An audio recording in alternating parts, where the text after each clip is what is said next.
For millennia, the Grand Pyramids of Egypt have towered over the desert sands. Everything about the great ancient civilization that once seized the lands remained a mystery. That is, until July 19, 1799. A French soldier discovers a large stone about 35 miles east of Alexandria during Napoleon Bonaparte's Egyptian expedition, unearthing a written language that had been dead for thousands of years. The translations would prove to be the key to unlocking the secrets of an entire civilization.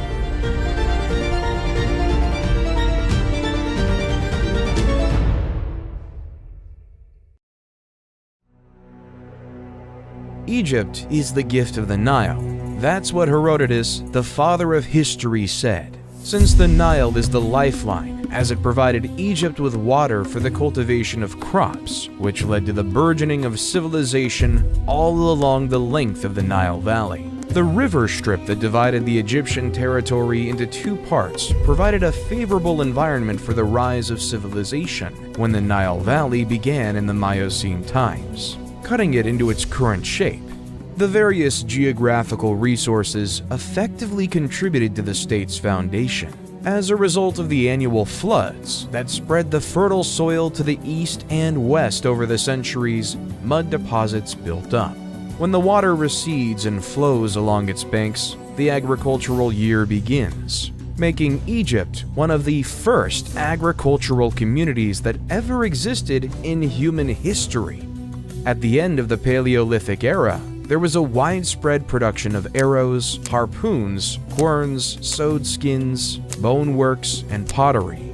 Carbon-14 tests, on the other hand, were used by researchers to demonstrate that corn was harvested in a Neolithic silo on the edge of Fayum between 4600 and 4250 BC. Later, people built shacks and huts out of reeds and solid mud and sowed corn on the muddy soil of the Nile marshes. Ancient Egypt was divided into two territories, Upper Egypt and Lower Egypt. Lower Egypt lay to the north, where the Nile extended out with its several branches to form the Nile Delta. Upper Egypt, which stretched to Aswan, was to the south. The two kingdoms were united around 3000 BC by King Narmer, but each retained its regalia, the Hedjet or white crown for Upper Egypt and the Deshret or red crown for Lower Egypt. As a result, the pharaohs were known as the rulers of the two lands, and they wore the Shent, a double crown with each half denoting sovereignty of a different land.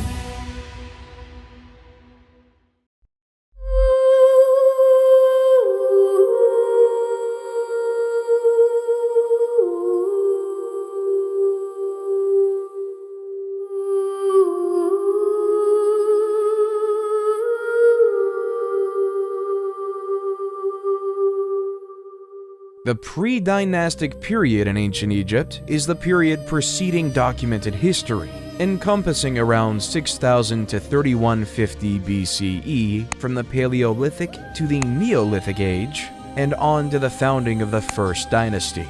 While there are no written records from this period, archaeological digs in Egypt have unearthed items that convey their tale of the Nile River Valley's cultural history. The pre-dynastic period is called by the regions or ancient city sites where these artifacts were discovered, rather than the cultures that lived there. The Halfen culture thrived circa 30,000 BCE in the area between Egypt and Nubia, giving birth to the Cadon and Sibyllian cultures around 10,000 BCE, and the Hierophant culture. All of these cultures are hunter-gatherer societies that gradually grew more sedentary and settled into more permanent settlements based on agriculture. The Fayum Oasis is a natural basin located southeast of the Giza Plateau that gave home to the Fayum A civilization during 9000 to 6000 BCE. These people lived in the vicinity of a vast lake and made their living through agriculture, hunting, and fishing. The people of Fayum constructed reed homes with subterranean basements for food storage. Cattle, sheep, and goats were domesticated, and basketry and pottery production flourished. During this period, tribal chieftains assumed positions of power, which may have been passed down to the next generation in a family or tribal unit. Communities went from tiny tribes traveling together to large groupings of diverse tribes living in the same region all the time. The Fayum-A culture gave rise to the Merimde during 5000 to 4000 BCE, which was named from artifacts discovered at the location of that name on the western side of the Nile Delta.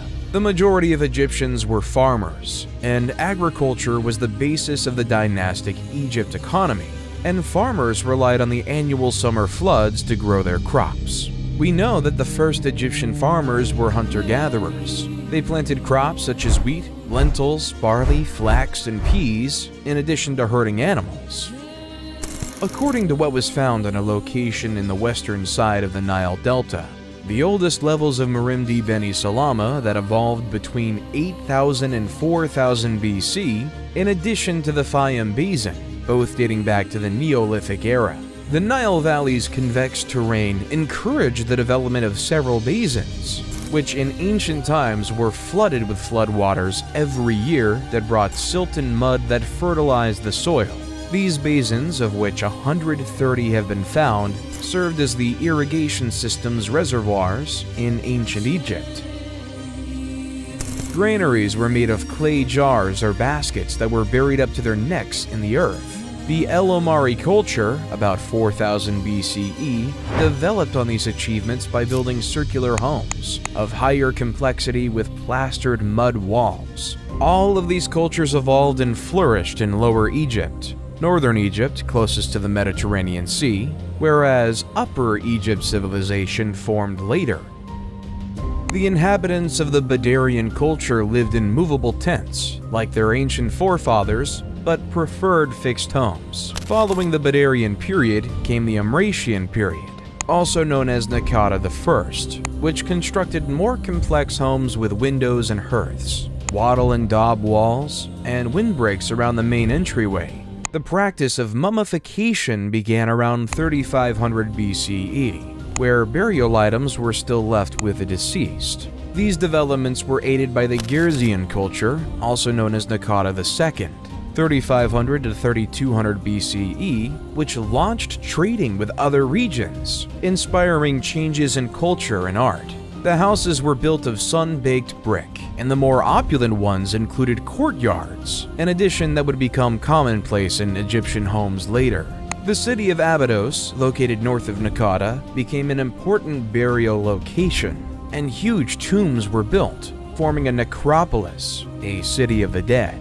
These tombs were originally made of mud bricks, but subsequently of huge, neatly hewn limestone. Eventually, the site would become the burial place for Egypt's rulers. Despite this, evidence reveals that individuals from all across the nation had their deceased buried at Abydos, and gave burial gifts to commemorate their memory. By this time, the cities of Zeus and Hierakonpolis were considered ancient, while Thinis, Naqada, and Nekhen were rapidly developing. The hieroglyphic alphabet, which was invented around 3400 to 3200 BCE, was used for maintaining records, although no entire sentences from this period have been discovered. At this time, the earliest Egyptian writing discovered so far originates from Abydos, and was discovered on pottery, clay seal imprints, and bone and ivory items. Complete sentences are not found in Egypt until the time of King Peribsen in the Second Dynasty 500 years later.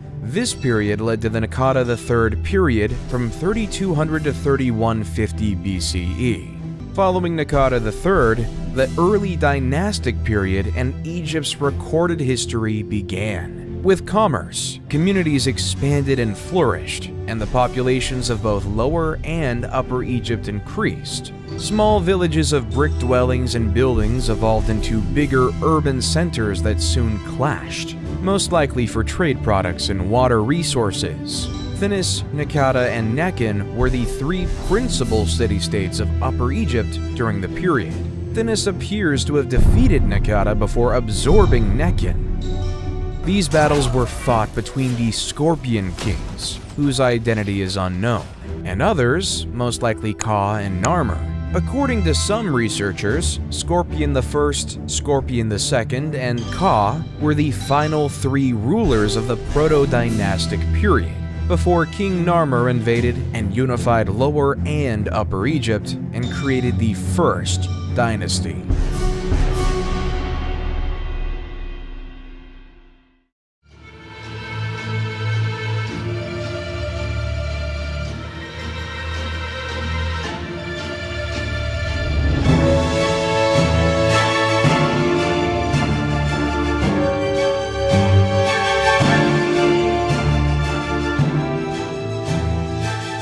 The early dynastic period in Egypt began in the years 3150 to 2613 BCE.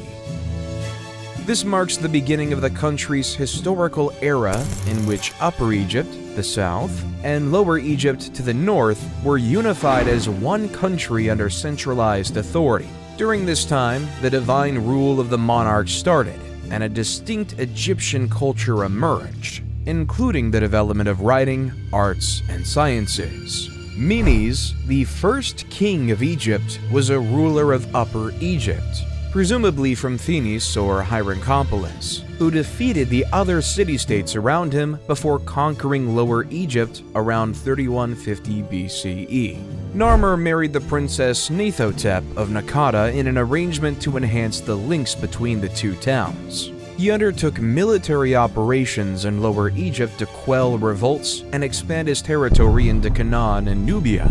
He sponsored massive construction projects, and urbanization developed throughout his reign. Hor-Aha, Narmer's son, is assumed to have succeeded him in 3100 BCE, continuing his father's military expansion and increasing trade. He was notably interested in religion and the concept of the afterlife, and it was under his reign that the mastaba tomb was built. Hor-Aha was replaced by his son Jur in 3050 BCE, who followed in his father's footsteps. His son Jet, about 3000 BCE, married Princess Mernith and is considered to have taken leadership of the nation after his death.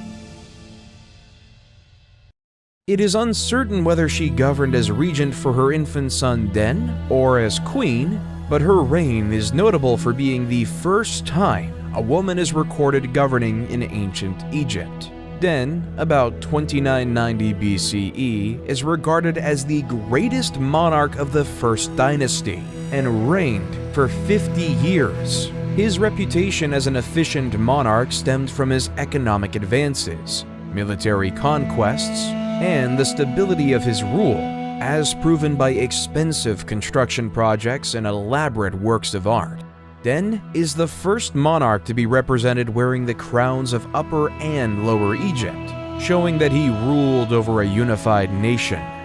Den was succeeded by two additional monarchs, Enegib and later Semerkhet, both of whom had tough reigns marked by insurgency. The dynasty ended with the Ka's reign, during which his heirs struggled for the throne and were defeated by Hotep-Sekemui, who established the second dynasty. Internal strife and a lack of, or misunderstanding over, records ruined the second dynasty, 2890 to 2670 BCE.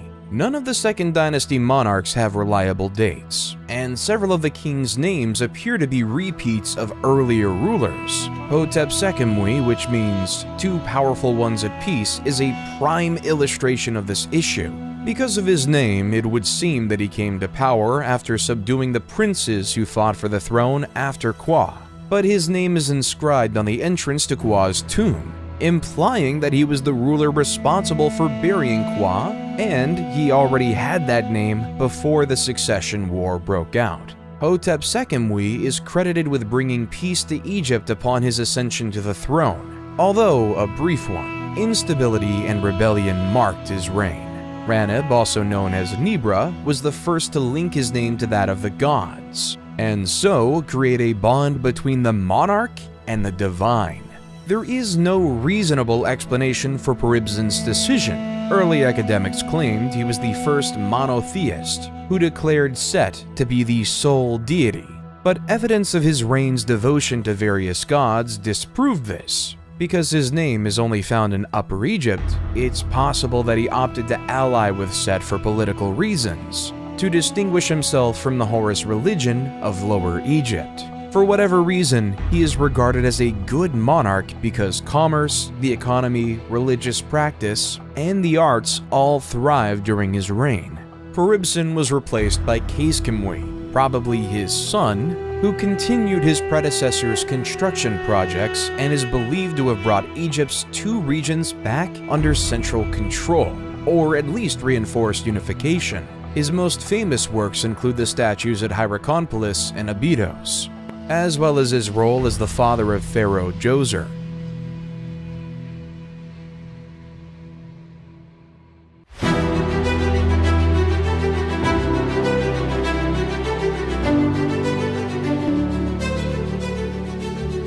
The Egyptian Third Dynasty starts with King Djoser, best known for his step pyramid at Saqqara. Manetho's timeline is hazy on who Sennacht was when he governed in the Third Dynasty and even his name. Sennacht's name is only known from the Abydos monarch list, the Turin Papyrus, and two reliefs discovered in the Mastaba tomb, number K2 at Beit Kalaf. Djoser erected so many monuments that historians have long assumed his tenure extended at least 20 years. He started military campaigns to Sinai and kept Egyptian unity, resulting in the stability required for his construction projects and the growth of the arts. Djoser's step pyramid at Saqqara is Egypt's first recognized pyramid, which was designed by his architect and vizier, Imhotep.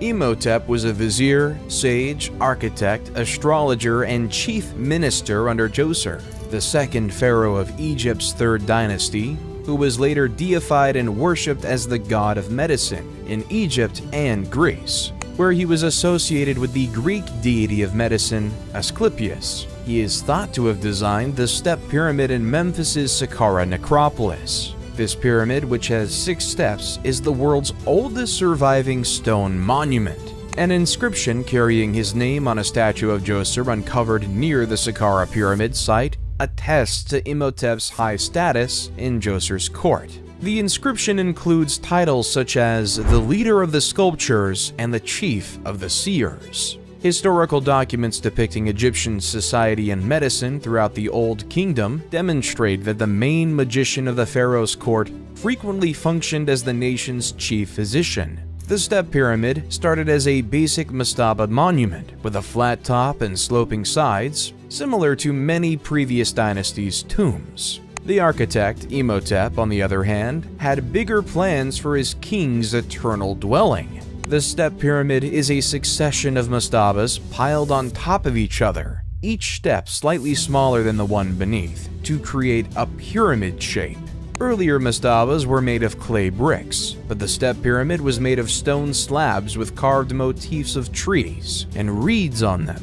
When finished, the step pyramid stood 62 meters tall, making it the tallest building of its period. To deter robbers and secure the king's corpse and burial goods, the real chambers of the tomb were dug beneath the foundation, as a maze of passageways with rooms off the hallways. However, this strategy did not work because the tomb was robbed of all of its valuables, including the king's corpse. In antiquity, only his foot was discovered in the tomb. Nonetheless, the step pyramid's design and building epitomize the genius and vision of the Third Dynasty builders, who would later raise the buried pyramid and the layer pyramid, among many other structures and sanctuaries. These early visionaries established the foundations for the later true pyramids of the Fourth Dynasty, which have mesmerized and captivated people for millennia.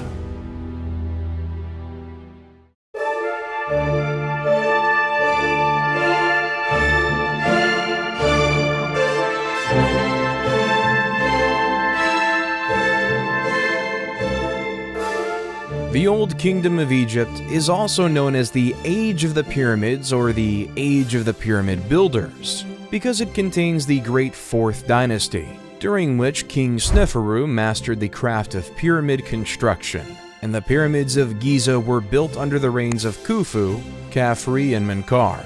The historical documents of this time, the 4th to 6th dynasties of Egypt, are sparse, and historians consider the history of the era as literally written in stone, and mainly architectural in that academics have been able to build a history through the statues and their inscriptions. The pyramids themselves provide little information about their architects, but adjacent funerary shrines and stelae provide the king's names and other significant information.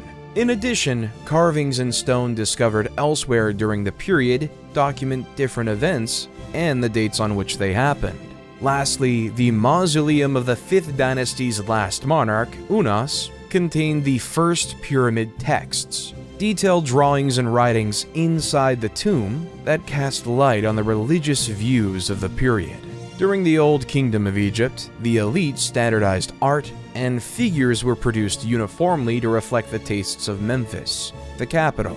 Although other art forms such as painting and literature exhibit more skill in the Old Kingdom, statues from the late early dynastic and early Old Kingdom periods are very comparable. The Old Kingdom's most famous works of art are the Pyramids of Giza and the Great Sphinx of Giza, both of which remain today. Although smaller structures were crafted with the same precision and beauty, in reality, Egyptians placed great importance on Old Kingdom art and architecture in later ages. Although all levels of society may have shared the same religious systems, social inequality persisted even after death. The only significant impediment to reaching an afterlife was being buried outside of Egypt. Egyptians thought that, to be reborn, they needed to be buried in Egypt. If they died abroad, their relatives went to tremendous pains to bring their bodies back for burial, so those correct funerary rituals could be performed and they could be buried in their native land,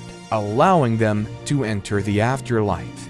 To coordinate the labor force that constructed the pyramids at Giza and elsewhere during this time, unprecedented bureaucratic efficiency was needed, and this bureaucracy could only function under a powerful central authority. At the top of the pyramid that represented Egyptian society, the monarch stood. He was granted ownership of all of Egypt by the gods, at least in theory. The literate and illiterate classes were divided in the Egyptian social structure. The literate class was the ruling class. They were a small fraction of the population, but they were the main criteria for determining the character of ancient Egyptian society and everything we knew about the civilization. Individuals were frequently more important than the positions they held. As a result, while the king established the scope of bureaucratic power, effective administration was ultimately dependent on the same pool of literal aristocrats without whom the king could not govern, and we'll state some of them as follows. Because an Egyptian king could not personally control every area of society, the role of the vizier was established as early as the early dynastic period. The vizier, who can be assimilated into a form of prime minister, assigned responsibility to other members of the court, sent communications through scribes, and managed the military, regional governors' activities, public works projects, and tax collections, among other things. Huni, the last king of the Third Dynasty, was long thought to have initiated the massive building projects of the Old Kingdom by constructing the Mitam Pyramid.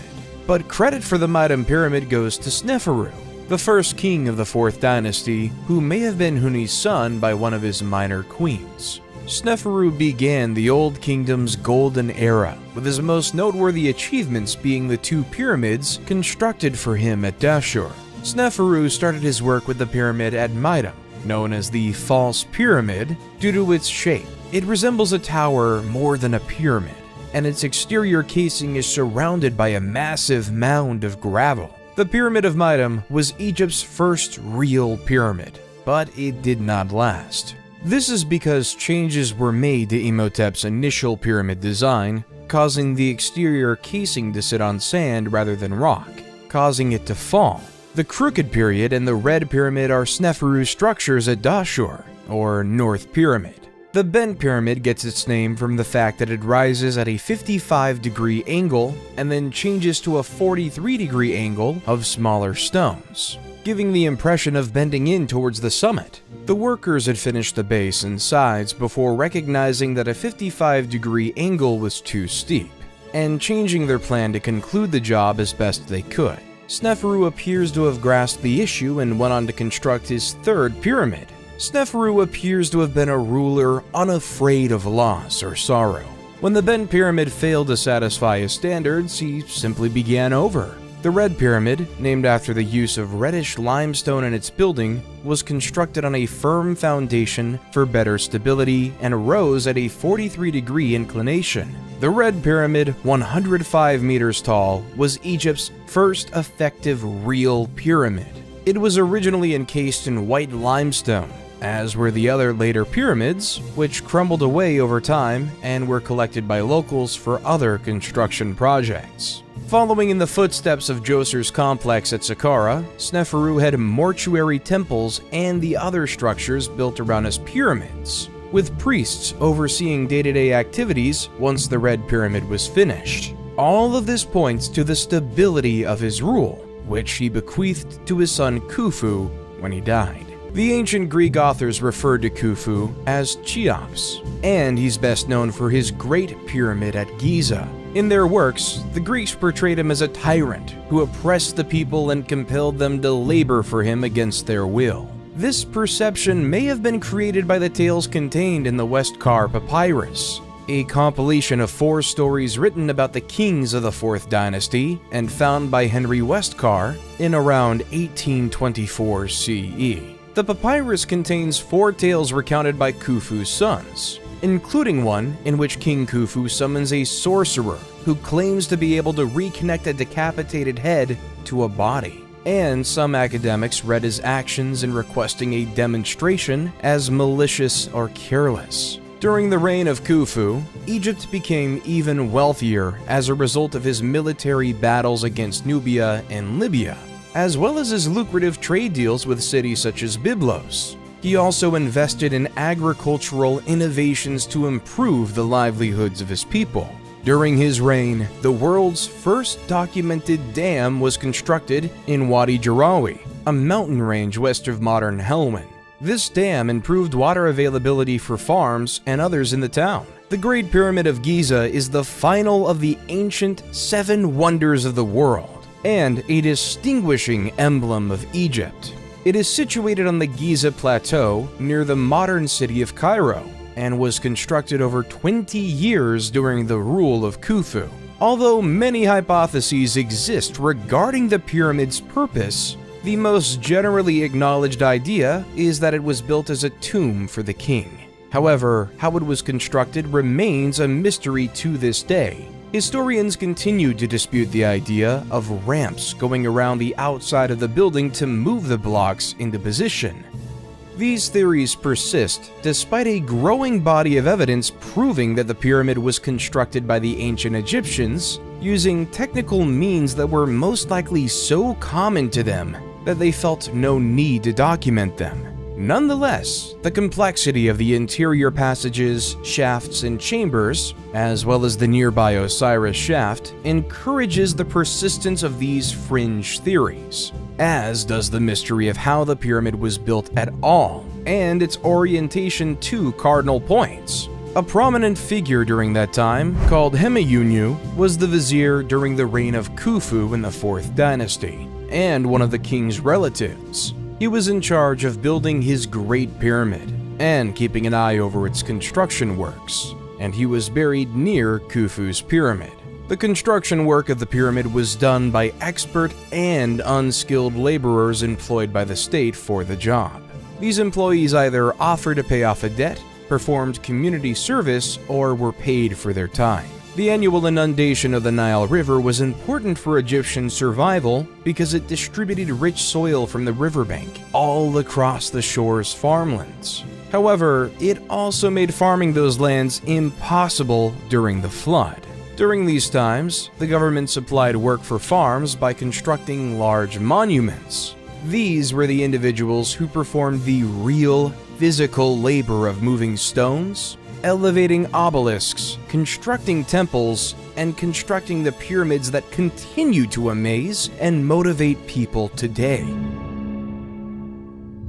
Khufu was replaced by a family member outside the legal line called Djedefre after his death. Djedefre was Khufu's son, but he did not appear to be his designated heir. Some scholars believe Djedefre built the Great Sphinx of Giza, while others believe Khafre, his sibling and successor, built it. The Sphinx is the world's biggest monolithic monument, showing a recumbent lion's torso with a king's head and visage. Historically, this king's visage has been identified as Khafre's, but Dobrev and others believe it's Khufu's. It appears to have been constructed by Khafre because it is exactly in line with his pyramid complex, and the Sphinx's face resembles Khafre more than Khufu. Khafre's pyramid is the second largest in Giza, and his complex is almost as big as his father's. Little is known about his rule. According to Egyptian texts, he continued his father's policies and government model by concentrating power in the hands of his closest family members and exerting strict control over policies and laws. Following Khafre's demise, succession was temporarily disrupted again when Baka, Djedefre's son, took the throne. He did not even rule for a year before Menkaure, Khafre's son, took over as monarch.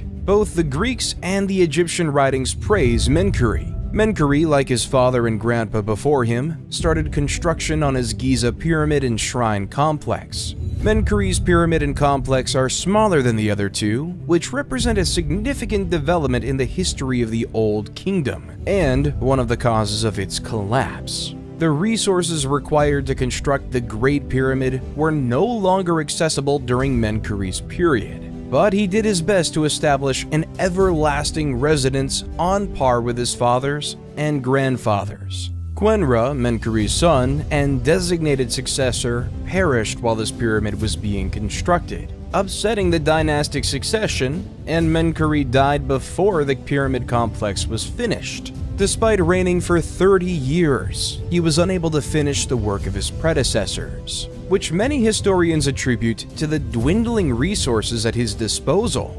Shepseskaf, Menkaure's successor, finished Menkaure's structure at Giza, but was buried in a relatively modest mastaba at Saqqara. As previously stated, the monarchs diverted immense resources to their funerary structures and buildings, but these temples and sanctuaries were increasingly under the authority of the priests who managed them, rather than the king. Although the Giza Plateau is now an old, sand-swept location on the outskirts of Cairo, it was a city of the deceased, inhabited by the living who tended to it during Menkaure's time. Giza had priests' houses, shrines, worker accommodations, stores, factories, breweries, and all the amenities of a small metropolis. The civilian life in ancient Egypt was very active. The lowest social class consisted of peasant farmers who did not own the land on which they worked on or the houses in which they resided.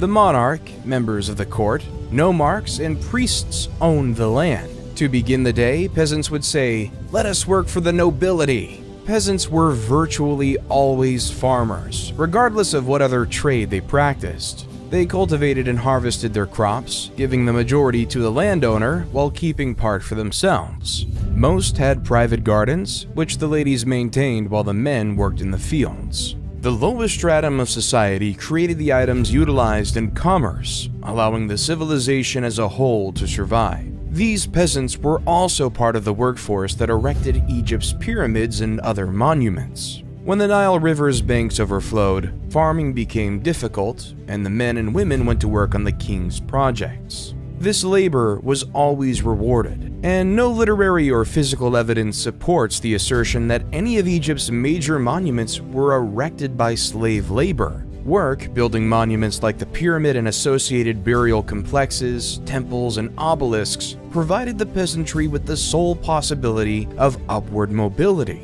Skilled painters and engravers in particular were in high demand in Egypt. and were paid more than unskilled laborers who merely hauled the stones for the construction from one location to another. Peasant farmers might also raise their status by learning a craft and producing the vases, bowls, plates, and other ceramics that people need. Skilled carpenters could make a fortune by making tables, desks, chairs, beds, and storage chests, while painters were needed to decorate upper-class dwellings, castles, tombs, and monuments. Brewers were likewise held in high regard, and breweries were occasionally controlled by women. They appear to have been operated on by females in early Egyptian history. Beer was the most popular beverage in ancient Egypt, and it was commonly utilized as a kind of recompense. 3 times a day, workers on the Giza Plateau were given a beer ration. The deity Osiris was said to have provided the drink to the people, and breweries were overseen by the goddess Tenene. Marriages were more secular than religious in ancient Egypt. The parents planned the majority of weddings in any of the classes. Girls were often married at the age of 12, and boys at the age of 15. Royal offspring were frequently promised to foreign monarchs as babies to seal treaties. The ancient Egyptians' lives were not all labor. They found plenty of time to have fun by participating in sports, board games, and other activities. Hockey, handball, archery, swimming, tug-of-war, gymnastics, rowing, and a sport known as water jousting, which was a sea battle played in small boats on the Nile River in which a jouster tried to knock the other out of his boat, while the second team member maneuvered the craft, were all ancient Egyptian sports. The festivals of ancient Egypt were individually distinct in their own right, depending on the nature of the occasion, but they all had one thing in common: drinking and feasting. The Egyptian diet consisted mostly of grains, wheat, and vegetables. The meat was incredibly expensive, and only royalty could afford it. The 4th dynasty ended with Shepsekhof's brief reign, and the 5th started with much less hope. The 5th dynasty is known as the Sun King's Dynasty because so many of their titles contain the name of the deity Ra, usually given as Re. The first 3 of these rulers, Userkaf, Sahur, and Kakai, would later be memorialized as divinely chosen in the Westkar papyrus tale, The Birth of the Kings. The dynasty starts with King Userkaf, but a lady called Kenkaz, most likely a daughter of Menkor, appears prominently in the Egyptian texts as mother of 2 kings of Upper and Lower Egypt, though it's unclear who those monarchs were. Her monument is the 4th pyramid at Giza, and she was a significant person. Not much is known about her. Userkaf is best renowned for his work on the Temple of the Sun and Abusir. This structure represents a significant divergence from the position of the monarch at the beginning of the 4th dynasty, and the beginning of the end of Giza as the king's necropolis. The sun deity Ra was now venerated directly by the people through the priesthood, and the king's position as the god's primary representative was reduced. Userkaf's son Sahur replaced him and constructed his funerary complex at Abusir near the Temple of the Sun. Sahur was a capable monarch who led the first Egyptian expedition to Punt and arranged significant trade treaties with other countries. Punt, on the other hand, was one of his biggest accomplishments, as it became an important source of many of Egypt's most valuable resources, and in time was regarded as a legendary country of the gods.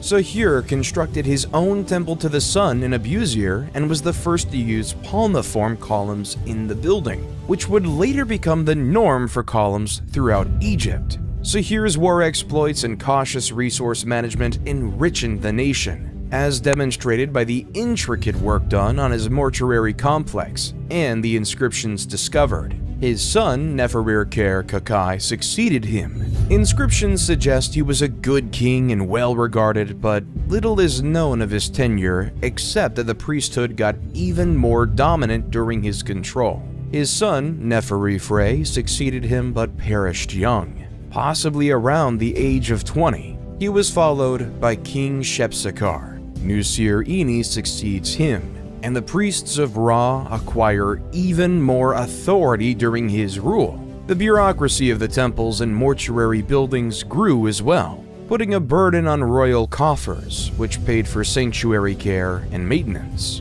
Menkaure replaced him, but little is known about his rule other than the fact that he was the last monarch to construct a temple to the sun.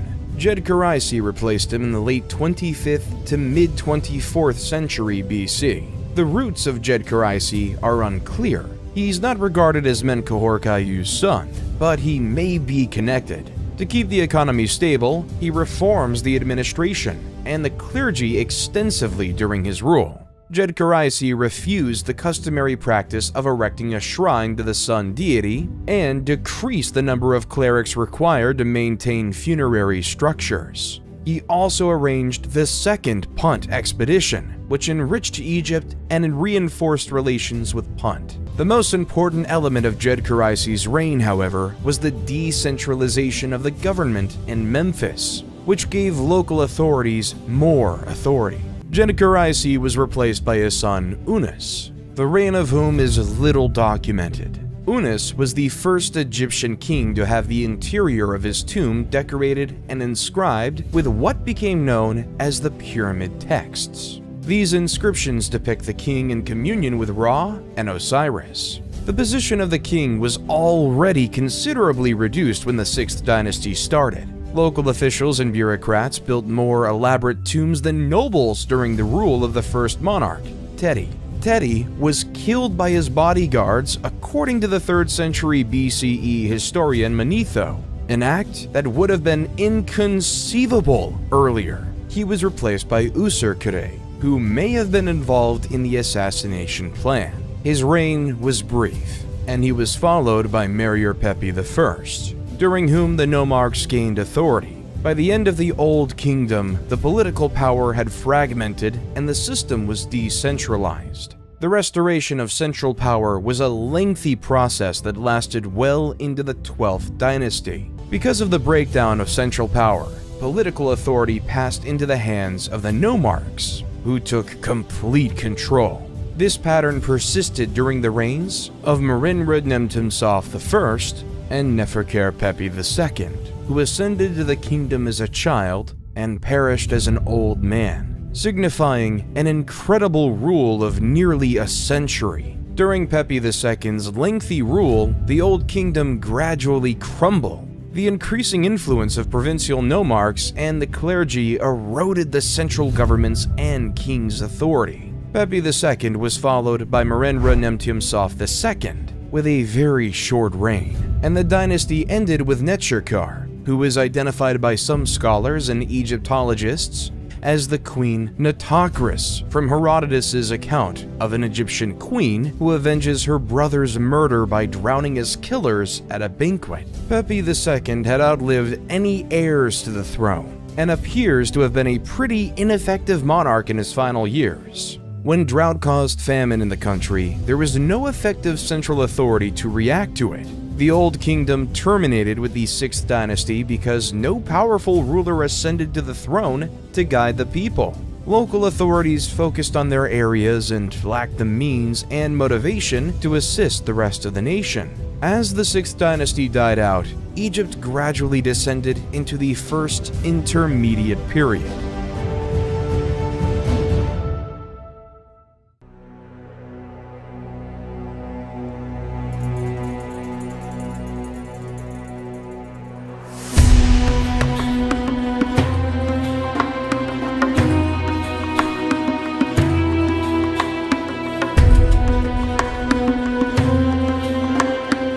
The first intermediate period is marked primarily by a rise in the authority of provincial administrators of distinct areas, and a decline in the power of the central government at Memphis. The great structures of the Old Kingdom on the scale of Giza's pyramids were no longer constructed within the first intermediate period because there was no strong central sovereign to order and pay for them, and no administration to coordinate the large workforce. The cultural image that comes from a study of historical data does not support a chaotic, dark era, but rather a different social and political model than what had come before. There is some historical evidence for the claim of unrest and claimed disorder, which stems from the absence of a single powerful central government.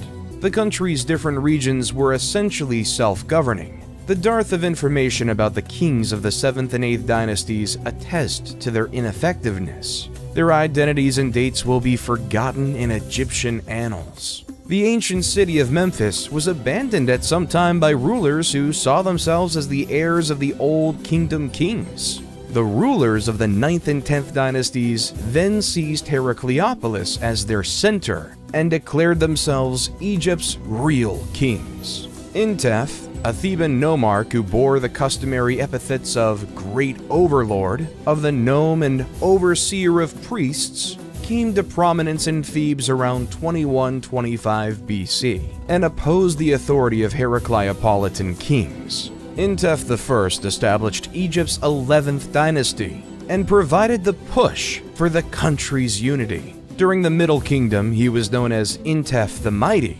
and a monument in his honor was erected in the Temple of Karnak. And this was the way leading to the beginning of a new era, which was the Middle Kingdom.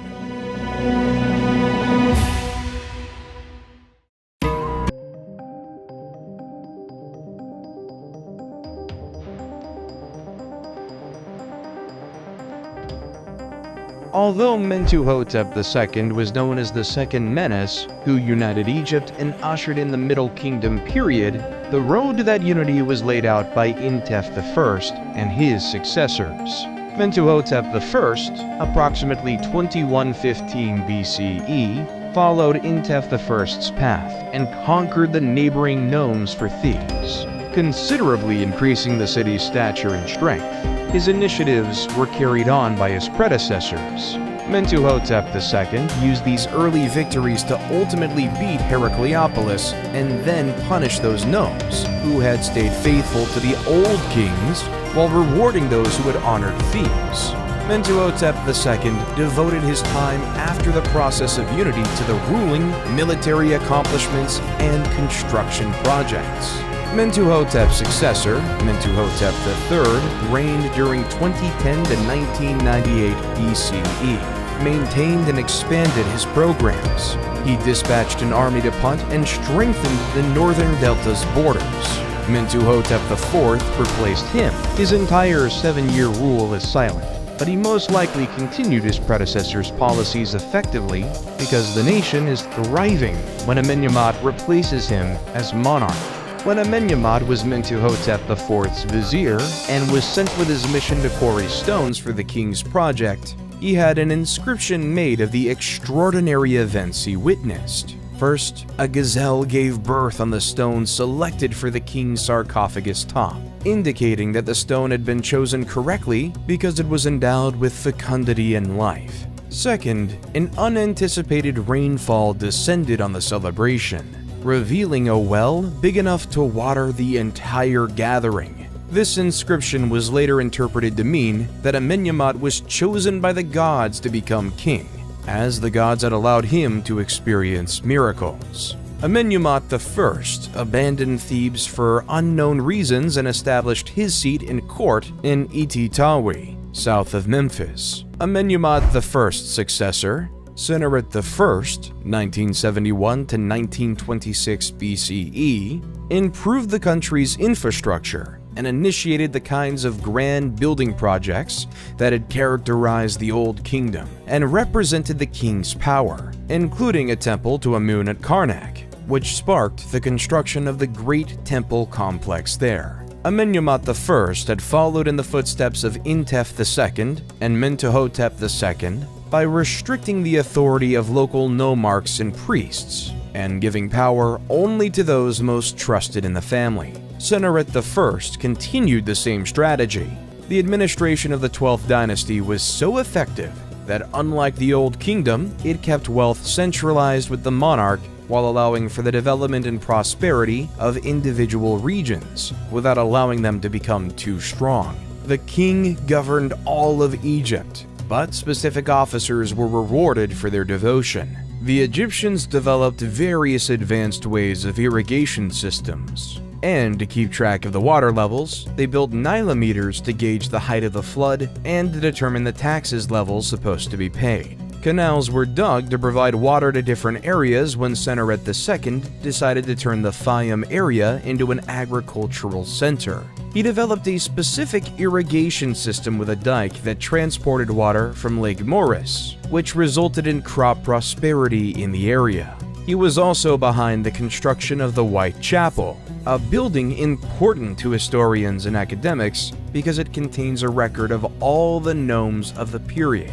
Sennaret I was followed by Amenemhat II, 1929 to 1895 BCE, who may have governed alongside him. The practice of co-regency was unique to the Middle Kingdom, in which a younger man, the monarch's selected heir, usually a son, would govern alongside the king to learn the position and guarantee a seamless transfer of power. Scholars disagree on whether this practice was truly followed, though there is no question that it was followed by Amenemhat II and his successor Sennaret II, 1897 to 1878 BCE. Double dates for two rulers on official cartouches indicate co-regency. Amenemhat II's reign is little known, but Sennaret II is noted for his excellent ties with the regional nomarchs and improved prosperity of the nation. It's worth noting that during Sennaret II's rule, local officials thrived just as they had at the end of the Old Kingdom, but this did not cause the kingdom the difficulties that it had previously. Sennaret II was followed by Sennaret III, 1878 to 1860 BCE, the most potent monarch of the period, whose reign was so prosperous that he was deified during his lifetime. His rule is characterized by military advancement into Nubia, as well as a rise in Egypt's riches and influence. Sennaret III exemplified the Egyptian cultural value of military ability, and quick action was the pinnacle of the warrior king. He was thought to be unbeatable at the helm of his troops. His expeditions into Nubia widened Egypt's borders, and the fortifications he erected along the boundary facilitated commerce. He also conducted an expedition into Palestine, and as a result, trade ties with that area improved. And to control flood and direct irrigation waters, the ancient Egyptians built earth and stone barrages and dams, such as El Lahan Dam, which was erected during the reign of King Amenemhat III, who ruled in the 12th dynasty following the reign of Sennaret III, as he wanted to make good use of the floodwaters for the irrigation system, and to protect the state from destructive high levels of inundation water. Early November, before the water had entirely left the basins, was the time when preparations for planting season began. Before fields were prepared for planting, irrigation facilities were repaired or cleared, and property lines were reevaluated. And since ancient Egyptians were known to document every detail of their daily life, we have seen the process of growing and harvesting the grain depicted in great detail in various tombs paintings. Various crops were planted widely, which made food types plentiful in Egypt, such as emmer wheat, which was used to make bread and beer, grapes for wine, palm dates, doom palms, figs, sycamore, and papyrus, whose stems were used to make paper-like scrolls for writing, and also was a great material to make sails, cords, and even mats. Various tools were used by the farmers during the planting process, such as a very interesting one called shadaf. It's a hand-operated device used to lift water from the river, which consists of a long pole with a bucket hung on a rope from one end, and the other end has a weight attached to it. It was either used to fill jugs with water to transport them, or even to run water in small canals along ditches. However, it's normal when people wonder how such a civilization in ancient times managed to erect huge buildings and move colossal statues without having the technology we have in the current modern world. Some scenes from tombs of high officials have proof of how the whole process of moving huge statues was done. Jehudi Nakht was a nomarch of the 12th dynasty. He used to govern the 15th nome of Upper Egypt. He has a very interesting scene in his tomb of the transportation of a roughly 6.8 meter high monument of him by 172 people using ropes and a slide. in an endeavor aided by the dumping of water in front of the slide. Unfortunately, no evidence of this colossus has ever been discovered. Amenemhat III boasted of no major military triumphs, but constructed almost as many monuments as his father and was responsible for the vast mortuary sanctuary at Hawara, known as the Labyrinth. Amenemhat IV, 1815 to 1807 BCE, replaced him and maintained his policies. He completed his father's construction tasks and began many of his own. During his reign, military and commercial expeditions were undertaken on numerous occasions, and trade thrived with towns in the Levant, particularly Byblos and elsewhere. The co-regency policy, if it was implemented, had guaranteed a seamless transfer of power from ruler to ruler, but it failed in the case of Amenemhat IV, who had no male successor to prepare for success. After his demise, the throne passed to his sister, or probably wife, Sobonefru, 1807 to 1802 BCE, whose rule is little known. Unless the Queen Nitocris of the 6th dynasty of the Old Kingdom is accepted as real, Sobonefru was the first woman to govern Egypt since the early dynastic period. The 12th dynasty concluded when she perished without an heir, and the 13th started with the reign of Sobekotep I, 1802 to 1800 BCE. The Middle Kingdom's 12th period was the most powerful and wealthy. The 13th dynasty would receive the riches and the policies, but would be unable to put them to good use. The 13th dynasty appears to have maintained the policies of the 12th dynasty monarchs and kept the nation united, but none of them had the personal power of the previous kings, according to incomplete documents. Lower Egypt started to develop its political groups.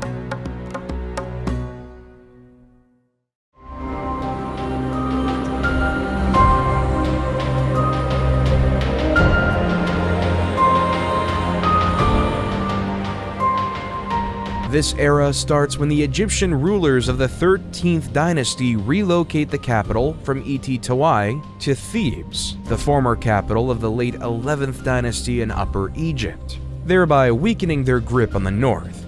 Amenemhat I, 1991 to 1962 BCE, established the tiny settlement of Hutwaret in the far north at the start of the 12th dynasty, which developed into a commercial hub with easy access to the sea and road paths to Sinai and the area of Palestine. During the 13th dynasty, effective trade and immigration brought an increase of Semitic people to Avaris, who ultimately grew wealthy and powerful enough to wield governmental power in the nation.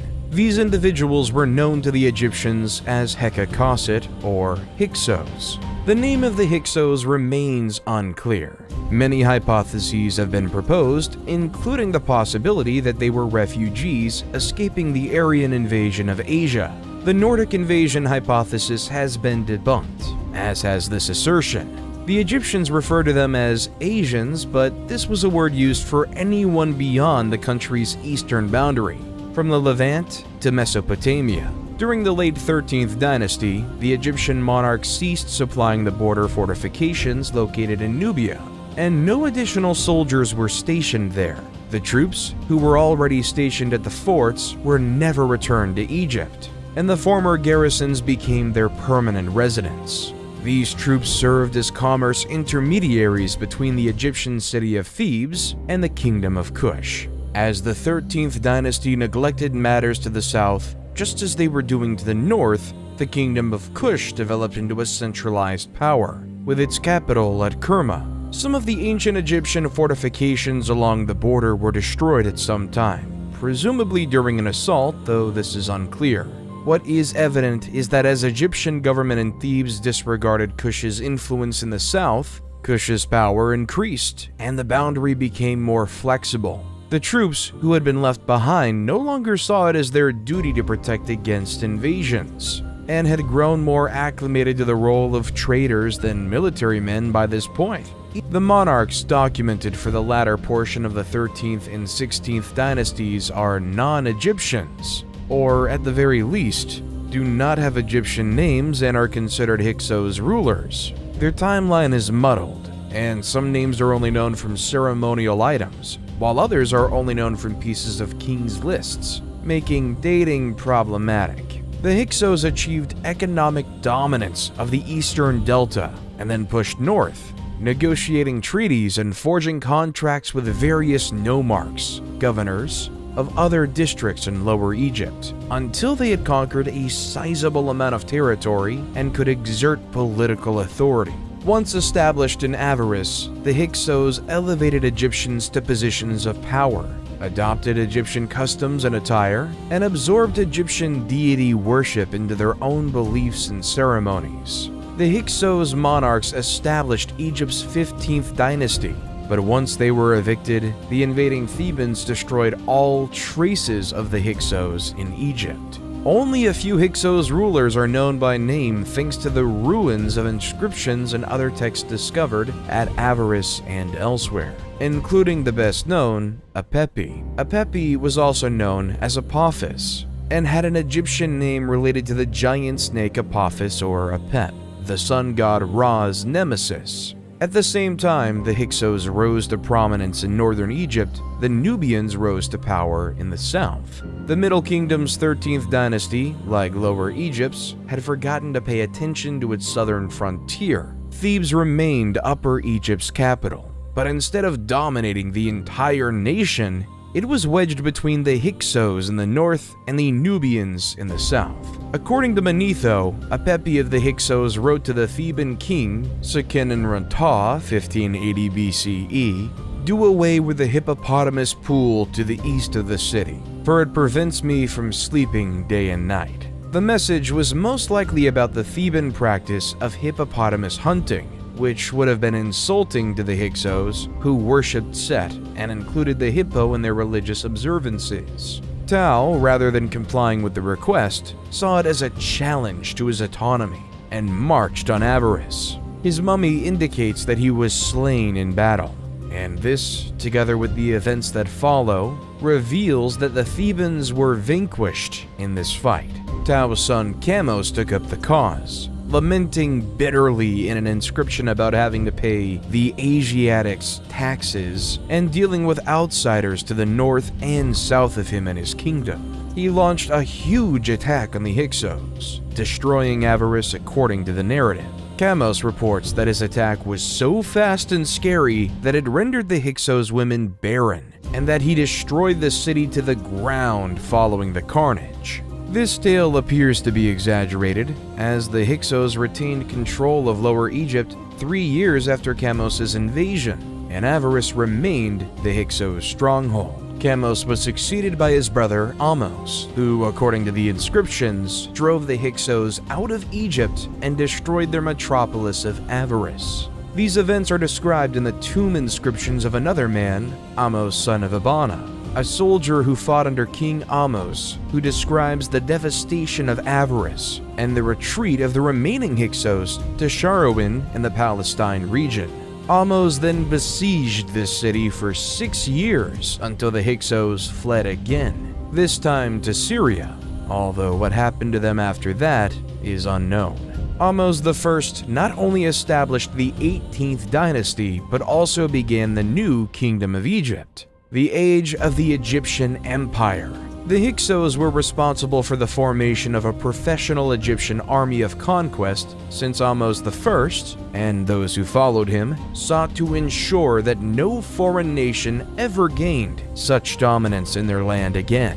The triumph that would become the new kingdom, a period of unprecedented prosperity and success in Egypt, is the legacy of the Second Intermediate Period.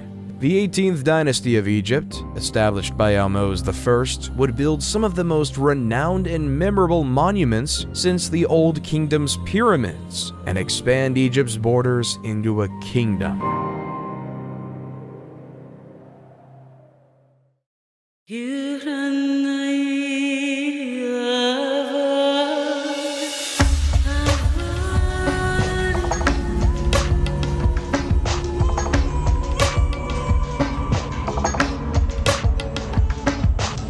Ahmose I realized that the Hyksos had been able to establish themselves so securely because previous Egyptian monarchs had permitted them to.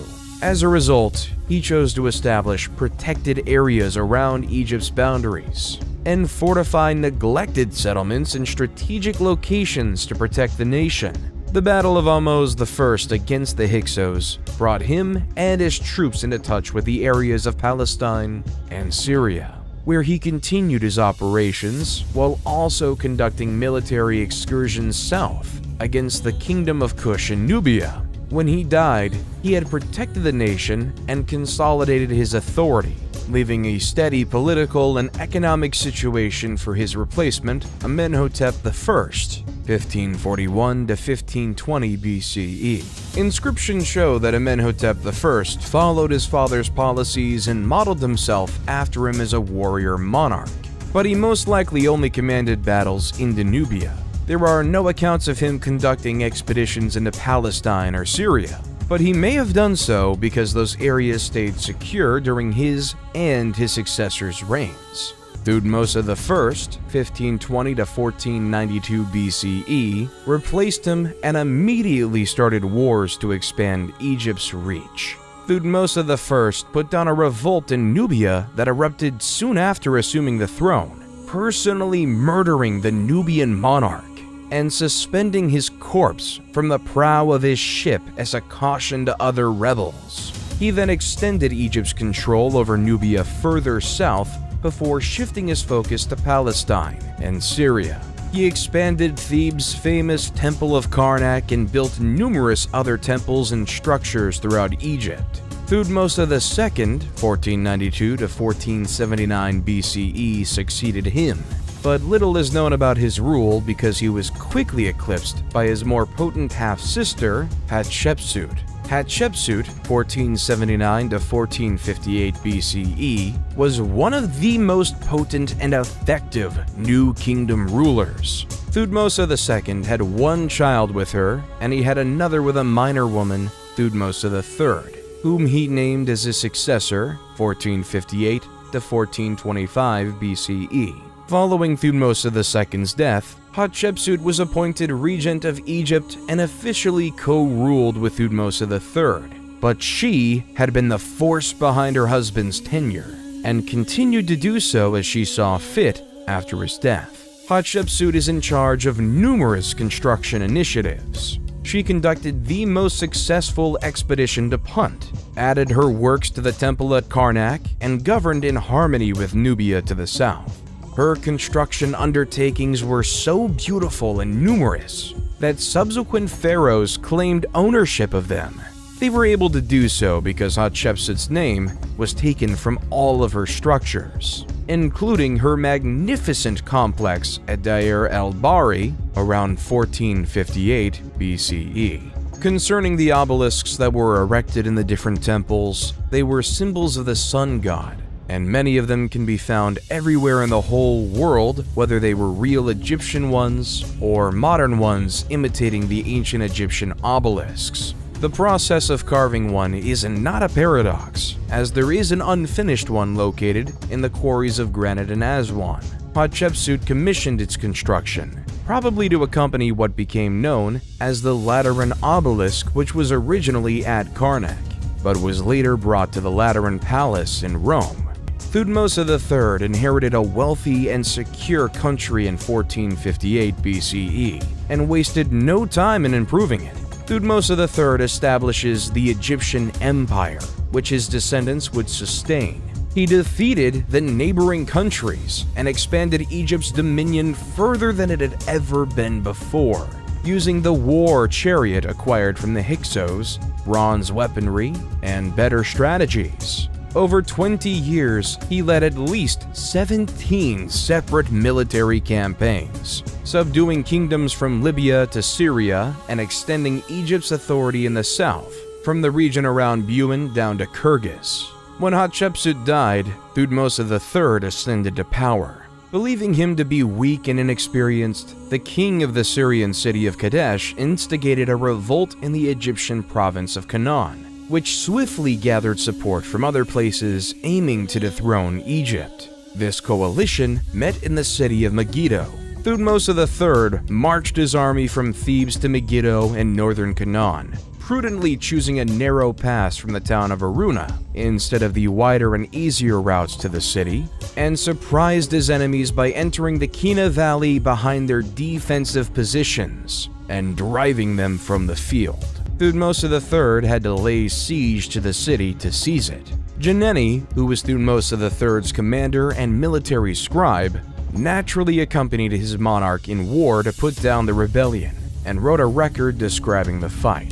Thutmose III was so taken by Jani's tale that he had sections of it written on the walls of the great temple of Amun at Karnak, and, to a lesser extent, elsewhere. Geneni begins by describing why the writing on the temple's walls exist. He then goes on to explain the campaign and its motivations. The wretched adversary referenced on several occasions is the king of Kadesh, who started the revolt and gathered the armies against Egypt. But it is also used to refer to everyone who joined the rebellion at times. Following the Battle of Megiddo, Thutmose III would subdue and punish those who took part, capturing not just Kadesh, but also all of Syria and the Mitanni territories in Mesopotamia.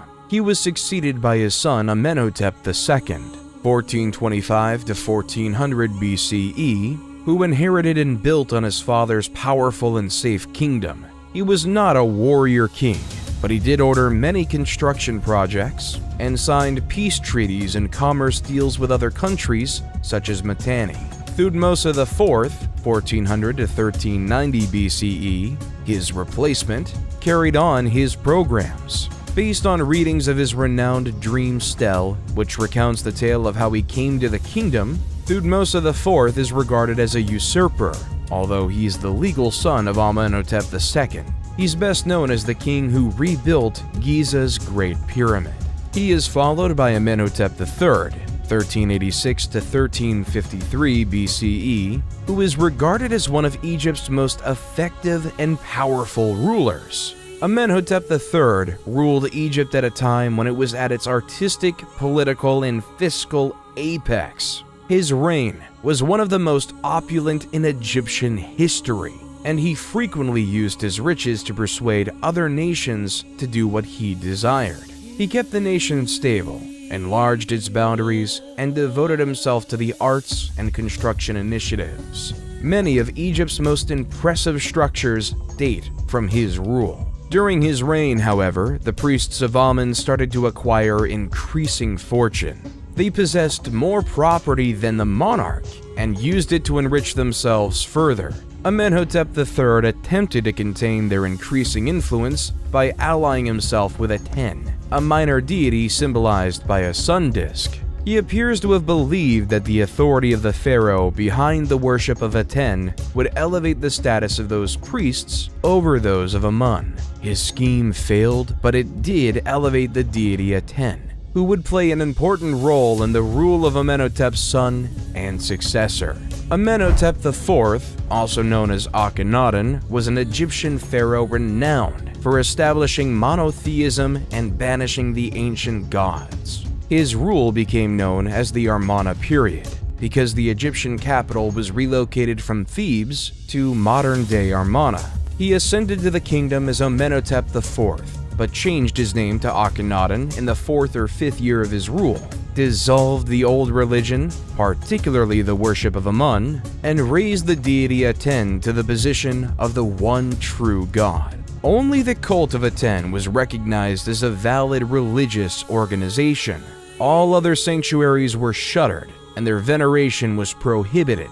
He built a shrine to Aten at Karnak's great temple of Amun, which he also shuttered. His wife was the famous Nefertiti, best known for the magnificent bust created by the sculptor Thutmose. Upon Akhenaten's death, he was succeeded by his young son, Tutankhaten, 1336 to 1327 BCE, who quickly changed his name to Tutankhamun, who took to the throne at just 9 years old. The young leader relocated the capital to Memphis, restored Thebes as a religious center, which also held political significance, reopened the temples, and restored Egypt's ancient religion. although he instituted significant changes that helped secure the nation. He's best known for his magnificent tomb, which Howard Carter found in 1922. Tutankhamun was married to Ankhsenamun, his half-sister, until his demise at the age of about 18. Ankhsenamun may then have married the vizier A, possibly 1324 to 1320 BCE, who some experts believe replaced Tutankhamun, or she may have attempted to reign on her own. Whatever part A played in the succession, Ankhsenamun vanished soon after Tutankhamun's death, and the general Horemheb took control, devoting to return Egypt to its former grandeur. Horemheb, 1320 to 1295 BCE, went to great measures to erase the Amarna period rulers from Egyptian history by burning all of Akhenaten's statues and writings, including completely demolishing his sanctuary at Karnak. Horemheb defended traditional Egyptian religion and customs. Relationships with other countries and Egypt's infrastructure were ignored during Akhenaten's rule. Horemheb returned Egypt to its previous glory, though he was unable to bring it back to the heights of Amenhotep III. He perished without an heir, and his vizier Parames seized the kingdom as Ramses I, establishing the 19th dynasty. Ramses I was an elderly man when he ascended to the kingdom, and he swiftly named his son Seti I as his successor. Ramses I resumed Horemheb's task of rebuilding Egypt's sanctuaries and shrines, as well as adding to the vast Temple of Amun at Karnak. He gave Seti I the authority to lead military missions to reclaim areas lost during Akhenaten's rule. When he passed, Seti I ascended to the throne and continued Egypt's reform and revival, adding his own touches to the big project at Karnak, and grooming his successor for dominance, his son Ramses II, 1279 to 1213 BCE. He is the most well-known pharaoh of Egypt today.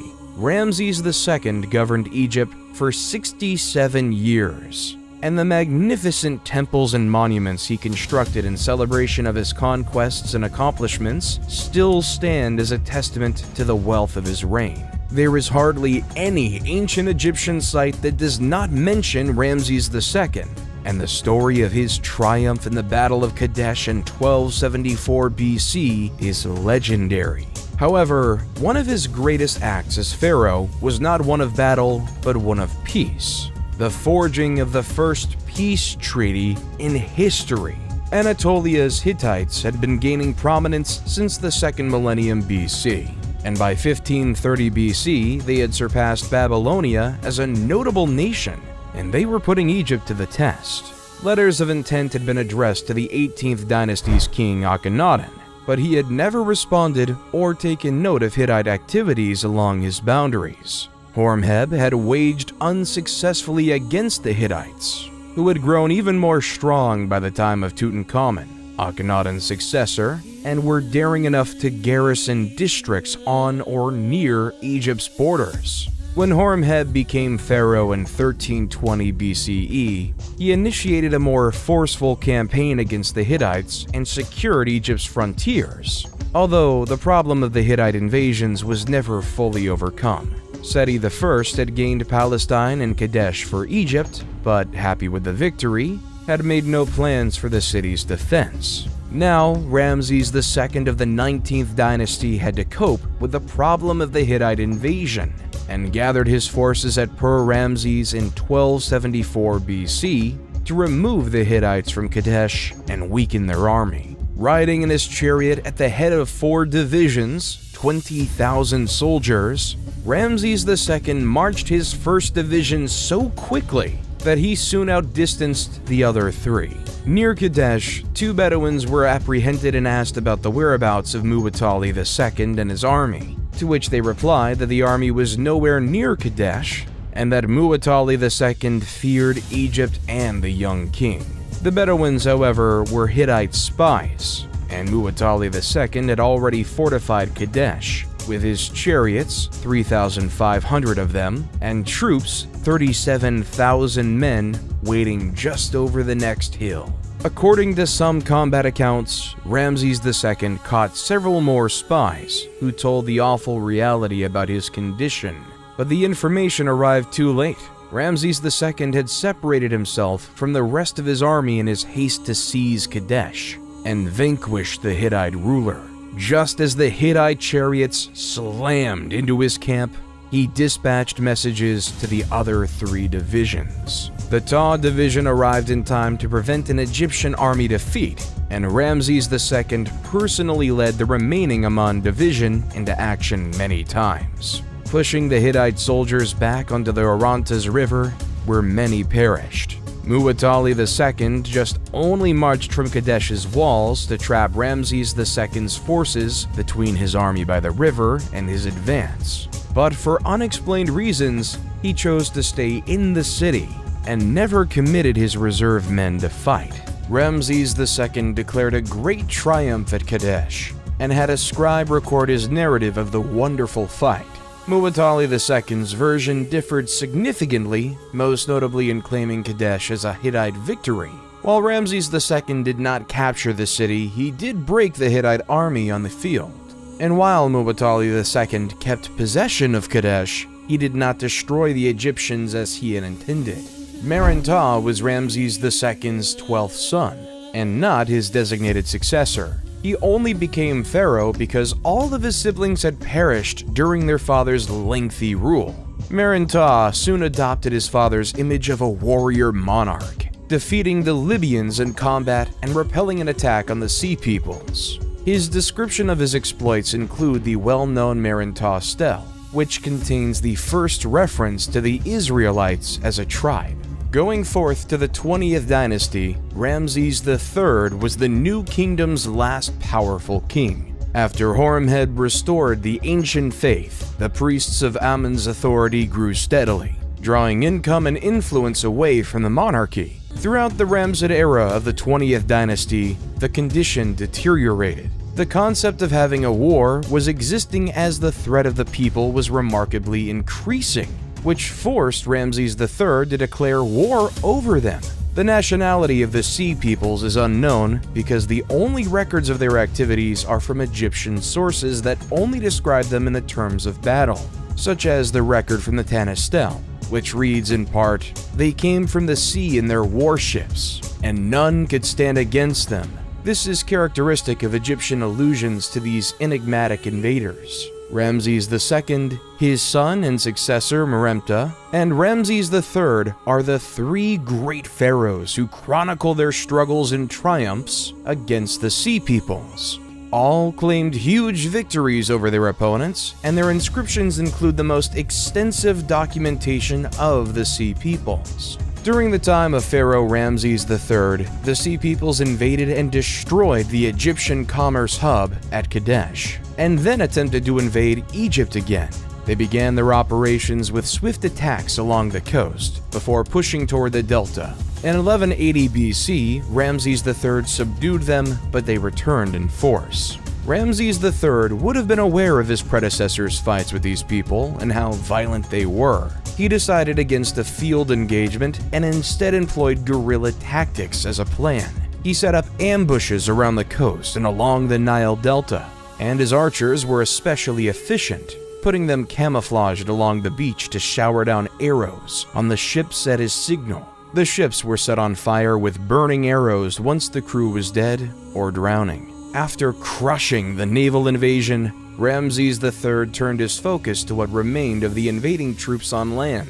He used the same tactics as previously, and in 1178 BC, the Sea Peoples were defeated off the coast of Zeus.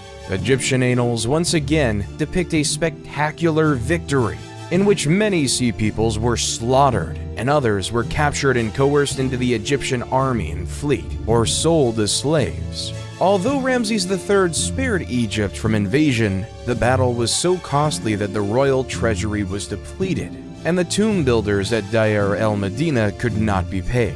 This resulted in the first documented labor strike in history, in which workers walked off the job and refused to return until they were properly reimbursed. And then, the momentum of the Egyptian empire started to fade. Ramses III retained a powerful central authority, secured the borders, and kept Egypt prosperous. But the kingdom was crumbling around him. The office of the Pharaoh of Egypt no longer held the same level of reverence it once did because the priests of Amun served as an intermediary between the gods. Ramses III was injured in an assassination attempt staged by one of his lesser spouses, and perished as a result of his injuries. Ramses IV, 1155 to 1149 BCE, ascended to the throne only after his elder siblings perished. He attempted to imitate the great pharaohs of the past and did complete several construction projects while battling to keep the empire's declining territory, but he perished after a brief rule.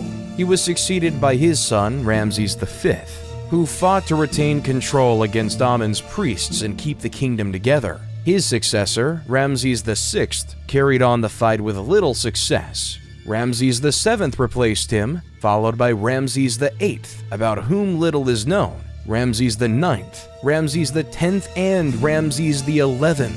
All of these pharaohs fought to keep the kingdom together in the face of outside incursions and internal conflicts with Amun's priests. An incident related to these struggles, though obscure, involves a man called Amenhotep, high priest of Amun, who was deposed by the vizier Pinehazy and forced to escape south to Nubia. What we are sure about is that the priests of Amun retained huge power and reached the throne of Egypt and ruled the country.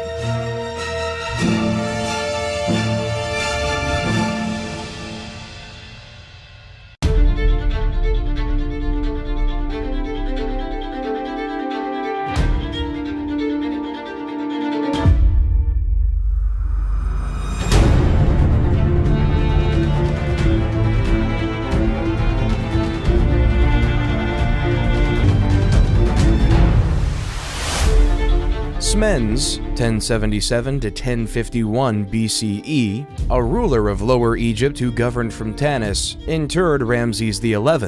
Following the Egyptian custom, a monarch was buried by his successor, and Smendes asserted his legal right to govern by relocating the capital from Per-Ramses to Tanis. However, by this time, the priests of Thebes had grown strong enough to assert their authority to rule, and the nation was divided between Tanis's control over Lower Egypt and Thebes's rule over Upper Egypt. Contrary to popular belief, this split did not end in civil conflict or internal strife. Smendes was strong enough to be noticed, but he only controlled Lower Egypt, and not much of it. He governed around the same period of Thebes' high priest Herihor, who reigned from around 1080 to 1074 BCE. Herihor was a general of the troops, as were all Amun's high priests, but he had little impact outside of Thebes. This would be the dominant model for the majority of the Third Intermediate Era. Individual nomarchs were strengthened at the cost of either part of the central government, as in the First Intermediate Period, and both Tanis and Thebes failed to exercise any major influence over the nation as a whole. The 22nd dynasty, which governed publicly under Libyan titles, was also Libyan. Shoshenq I, 943 to 922 BCE, established it after unifying Egypt and embarking on war operations reminiscent of Egypt's empire days. Shoshenq I reformed Tanis's administration and Thebes's clergy. The clergy would no longer be a hereditary post, but rather one of nomination by the monarch, as would be the choice of God's wife of Amun. His military operations revitalized Egypt's economy, and the nation started to approach the Egypt of the New Kingdom during his reign. Osirkin II ascended to the throne in 872 BCE and kept the nation together, but after his rule, Egypt split into distinct kingdoms governing from Heracleopolis, Tanis, Sais, Memphis, and Hermopolis in Lower Egypt, and Thebes in Upper Egypt. To the south, the Kushite ruler Kashta, 750 BCE, saw Egypt's vulnerability and moved to exploit it. Kashta adored Egyptian culture and had Egyptianized his capital city of Napata, and thus his entire territory. He had strong trade connections with Thebes and was well versed in the procedure of appointing priests and other high officials. By 747 to 721 BCE, his son strengthened Nubian dominance of Upper Egypt, and when the kings of Lower Egypt protested, he commanded a large army against them. Pi conquered Lower Egypt, capturing and subjugating all of the main towns before marching back to Napata. Egypt was now legally under his rule, but he allowed the Lower Egyptian kings to regroup and re-establish their power. These buffer zones diminished during the Third Intermediate Period, and Egypt lost its prior strength. But there were still countries on its boundary, such as Judah and Israel, that served the same purpose. The subjugation of those areas by Shoshenq I pushed Egypt's boundary up against the Assyrians, with no buffer in between. Moving forth to the 26th dynasty, Psammetichus I was a powerful ruler who instilled in his people the grandeur of Egypt's past by restoring it through massive projects, renovations, restorations, and military feats. His son Necho II, 610 to 595 BCE, continued his father's legacy by conducting military battles, ordering construction projects, and expanding the military. The Egyptians were never great seafarers, and Necho II recognized this by establishing a fleet of Greek mercenaries, which proved quite successful. Necho II is regularly portrayed as a great warrior and military commander who strengthened the nation he had inherited. During the reign of Amasis II, he was successful in reforming government spending while also stimulating the economy and directing war operations. Egypt came together behind his leadership and thrived once more, with a thriving economy, secure boundaries, and prosperous commerce. Building projects, temples, and other works of art were finished, and Egypt's reputation regained some of its lost lusters. He was replaced by his son Psammetichus III, 526 BCE, who was a young and inexperienced king who was ill-prepared for the difficulties he faced. Cambyses II, the Persian monarch, had sent to Amasis asking for one of his daughters as a bride.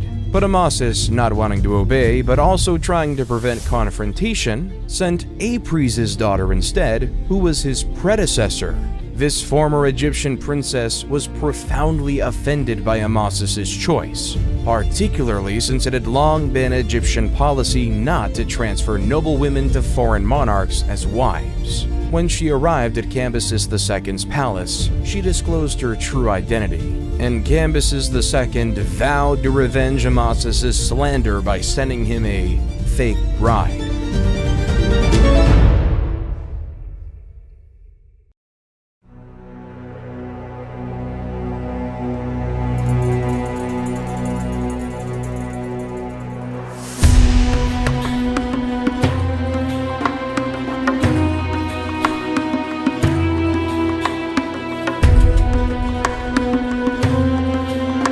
Unlike Cambyses, Darius wanted to govern Egypt in his absence. He ascended to the throne of the Achaemenid Empire in 522 BCE and toured Egypt at least twice, though he favored Egypt from afar. Nonetheless, he adored the culture and directed funds towards the reconstruction of destroyed temples and the dedication of new ones. In keeping with the Persian practice of religious tolerance, Darius praised the Egyptian gods with presents and statues. He is widely viewed as having a gentler hand with Egypt than Cambyses. For the second Persian conquest of Greece in 480 BCE, his son Xerxes I, 486 to 465 BCE, relied on all the resources of the Achaemenid Empire, including Egypt. When the Persians were defeated at Salamis in 480 BCE and Plataea in 479 BCE, Xerxes abandoned foreign affairs in favor of construction projects and different relationships with court ladies. Artaxerxes I, 465 to 424 BCE, succeeded him and battled for 6 years to put down the first significant Egyptian rebellion, led by Inaros II, the Libyan royal son of Psamtik V. encouraged and assisted by Athens in 460 to 454 BCE. While it is true that the Persians ruled Egypt during the 27th and 31st dynasties, Egyptian culture was kept alive, and the 30th dynasty of Egyptian rulers gave Egypt back a brief time of its former glory before the Persians invaded their land again. This era comprises the 27th to 31st dynasties of Egypt. Egyptian resistance to Persian control, on the other hand, is visible throughout the area, and Egypt thrived under Persian rule because the Persian Shahs respected the culture.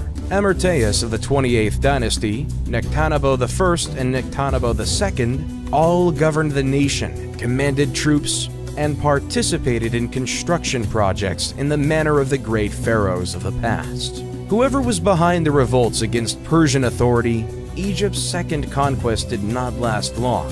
Philip II of Macedon, 359 to 336 BCE, defeated the Greek city-states and incorporated them into Macedonian authority. When he was murdered in 336 BCE, he was preparing a grand expedition to subjugate Persia. He already had all of the means he would require for the conquest, which he entrusted to his son, Alexander. The pharaohs of the 30th dynasty upheld Egyptians' kingship's honor and left their impressive structures in the footsteps of those who came before them. So, while the late period may be considered the end of Egyptian sovereignty, it should not be considered the end of Egyptian civilization. Even today, Egypt's cultural accomplishments inspire respect, if not fear, and remain among the most popular and intriguing of the old world. Although times changed, current modern Egypt in the 21st century might look like a coming forward version of ancient Egypt. The Nile River is still sacred to the Egyptian people, and they still celebrate the same festivals of the ancient times, such as the spring festivals. The food is quite inspired by the authentic ancient food. The traditions are still there, and even the last development form of the ancient language called the Coptic is still spoken in Egypt in churches' prayers and the middle of their Arabic dialect. The modern people are proud of the legacy. It was seen in the parades that were done in Cairo for the transportation of the mummies to the civilization's museum, and the reopening of the Alley of the Sphinxes in Luxor.